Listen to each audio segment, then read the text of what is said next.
Who drank coffee this morning? Yes, you and hundreds of millions of others like you around the world, which makes coffee arguably the most important discovery in the history of humankind. Today, coffee is the second largest traded commodity in the world, second only to crude oil. It's the second most popular drink in the world. Water's number one, and it's been credited with ushering in the Age of Enlightenment. Yet, 95% of the roasted coffee in the world is 100% old, stale, and dead. Coffee once roasted is a fresh, living food and loses its vitality and dies in about a week. And it doesn't matter if it's vacuum sealed, nitrogen flushed, any other fancy packaging process. Nothing can prevent its death. And storing it in the refrigerator or freezer does more harm than good. So there are varying legends on how coffee was first discovered. What we do know is that coffee's early uses held a mystical and spiritual importance among many cultures. Initially, coffee was prepared and consumed as part of religious ceremonies. Monks used it to stay awake at night during long periods of prayer and to attain higher states of consciousness. They were drinking coffee prepared like this. So we've evolved from a handful of spiritual seekers consuming this beverage to today, where hundreds of millions of people, like yourselves, all around the world, drink coffee every morning. In our desire to make this special drink available to the masses, we've sacrificed quality for quantity. It's my mission to recapture the mystical, powerful effects of fresh roasted coffee and make them available to the masses. Are you ready for the Age of Enlightenment 2.0? Yeah. All right.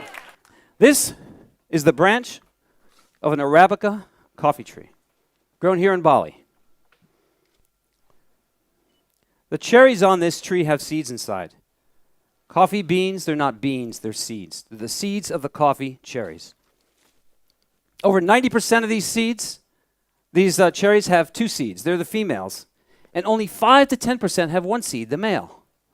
When roasted, they taste different. One's more bitter than the other. But that's a whole nother talk. We're not going to get into that. These cherries are actually a sweet, edible fruit. Here, try it.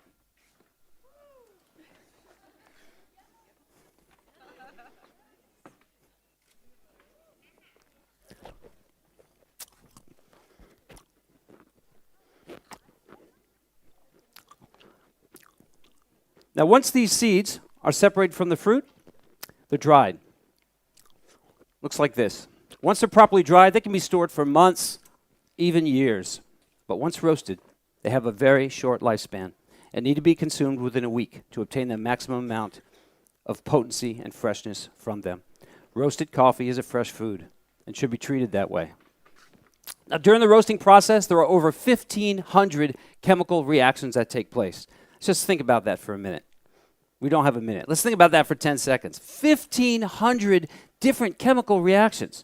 The seeds are completely transformed from their dried, green, inert state to their alive, fresh roasted state, where they can be assimilated by our bodies.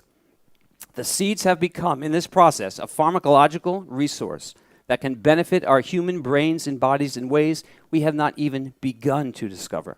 Now let's take a look at some coffee roasters. This is a 1 kilo roaster. For those of you who are metrically challenged, that's 2.2 pounds. Cost, $6,000. 3 kilo roaster, 6.6 pounds for the metrically challenged, $13,000. And a 5 kilo roaster, $18,000. Folks, technology for roasting coffee, it's pretty simple. You just need heat. Tin roasting pan, 75 cents. Indigenous coffee cultures around the world, they roast their coffee like this. Their focus is on freshness and immediate consumption. Commercial coffee cultures roast their coffee like this. Their focus is on marketing, packaging, and shelf life. One produces coffee that is alive, vital, potent. The other produces coffee that sits on the shelf for weeks and months and is old, stale, and dead. Now, roasting coffee is a lot like making popcorn. You heat up the seeds, and after a while, they smoke and pop or crack. There's actually two cracks. When the louder second crack is just beginning, turn off the heat, you start the cooling process. Not a lot of mystery here. It takes a little practice to know when to turn off the heat. But if you can make popcorn without burning it, then you can roast coffee. After the coffee is roasted and cooled, it goes through a period that it needs to settle. So it takes a while for the beans to settle, even though they've been cooled.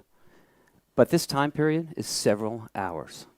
Not days, not weeks, like some of the mass coffee producers claim. My own tests have determined a peak potency time for espresso of 11 hours after roasting, and a maximum freshness cutoff date of 7 days after roasting. Let's take a look at some recent studies that have come out about the benefits of coffee, which there are many. Let's not. These studies, what are they studying? They're studying old, dead, stale coffee, or people who drink old, stale, dead coffee. I have not seen a single study that has used coffee within a few days of roasting, let alone its peak time of within 24 hours. I can tell you from my own experience and how it feels in my body and tests I've done for myself, there are so many more health benefits that have not even been discovered yet, not even touched. Yet, these reports are showing that coffee has a lot of health benefits. It's the number one source of antioxidants in the U.S. diet. A study just came out in the last week that showed that people who drank coffee tended to live longer. There is a lot more to discover about coffee, even though it's been around for so long. I have been on a 10-year quest for the perfect cup of coffee. Didn't even know what that tasted like because I never had it before. I just knew somehow it was out there. I tried everything. In the beginning, I focused my efforts on upgrading my coffee-making equipment, thinking that was the answer. After several years, not much progress, and acquiring an Italian espresso machine and a burr grinder, didn't know what else to try. It didn't even occur to me that the roasted coffee I was using made a difference, because everything I tried in its vacuum-sealed, space-age packaging all tasted the same. It was consistent. Now I know it was consistently old, stale, and dead, but at the time I didn't know it. Then one day, some friends gave me a gift. It looked like this. They said it was fresh roasted coffee that they roasted at home in their hot air popcorn popper. I had no idea what they were talking about at the time. But the next morning I decided, tried everything else, I'll give it a try. As soon as I took that first sip, I knew immediately this was what I had been searching for. All of a sudden, a lightning bolt came out of the sky. I was surrounded by white light, chorus of angels. Not really. But my life changed in that moment. And like all home roasters, I started to look around my house, ways to roast coffee. Home roasters, we are an innovative, wacky bunch. We turn ordinary household appliances into coffee roasters. Hair dryers, heat guns, hot air popcorn poppers. Some smoke out their roommates using a pan on a stove. I looked around my house. I rediscovered my outdoor barbecue grill. I acquired a 1-pound drum and a chicken rotisserie skewer and a motor that turned that drum 3 revolutions a minute. My first batches were very uneven. Some seeds roasted very dark, some very light.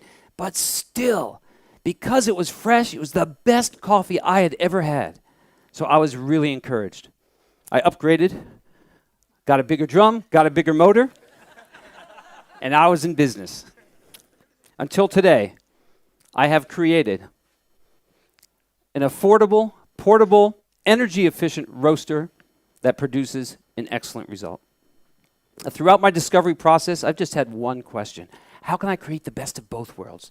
How can I have the best, freshest coffee and supply it to the masses? My answer is in creating a coffee roaster that every cafe in the world can afford and have access to. This is precisely what I've done.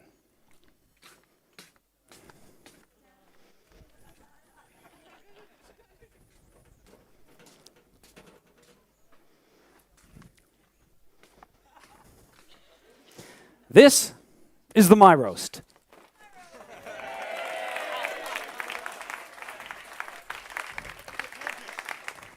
It is a 2-kilo roaster, also comes in a 5-kilo model, made entirely of stainless steel and uses 1/10 the electricity of other similar-sized roasters.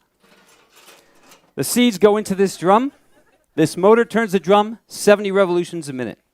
I've created this roaster for a fraction of the cost as some of the commercial roasters you've seen, about a tenth of the cost. Remember, if you can make popcorn without burning it, then you can roast coffee. And the technology for roasting coffee is pretty simple. You just need heat.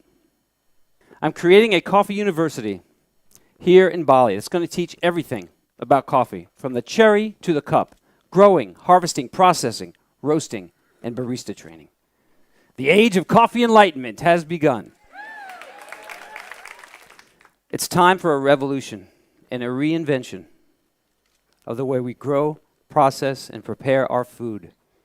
Nature has given us the gift of superfoods that not only sustain our life, but enhance and energize the life force within us so that we can operate efficiently, effectively, and powerfully. Fresh roasted organic Arabica coffee enhances my ability to focus my thoughts and attention to create and manifest my dreams. I believe it is a powerful superfood when consumed fresh that can help humankind do the same. But please, don't take my word for it. Don't listen to what any experts are saying. You must try it out for yourself, come to your own conclusions. Now is the time to wake up and smell the fresh roasted coffee. Thank you.